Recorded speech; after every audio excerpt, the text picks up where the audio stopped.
अनु recording studio.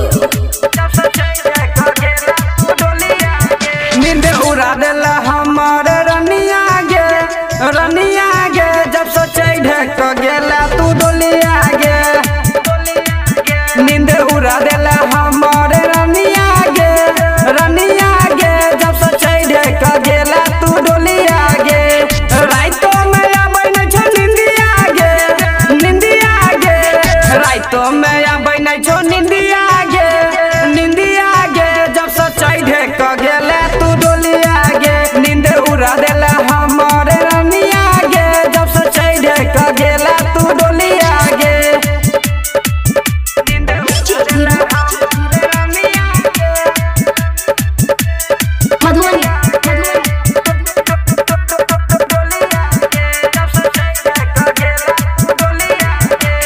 बचपन से प्यार तोरा से हम के लियो।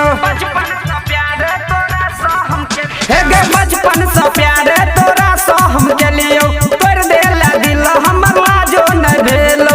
डोली में बैठ का तू ससुरा गे गेला। दोसर छौरा से छौरी मांग भरौले। रोज अखिया से बहलो रे रनिया गे जब सोचे ढक गेला तू डोलिया गे। नींद उड़ा देला हमर रनिया गे जब सोचे ढक गेला तू डोलिया गे। नींद उड़ा देला हमर रनिया गे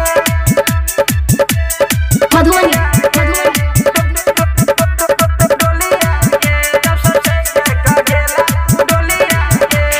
प्यार में हमरा तू पागल बनौला। प्यार में हमरा तू पागल बनौला।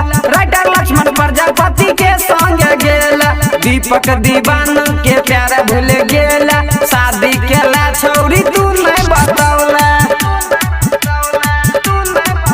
रोज अखिया से बहलो रे रनिया गे जब सोचे ढक गेला तू डोलिया गे। नींद उड़ा दे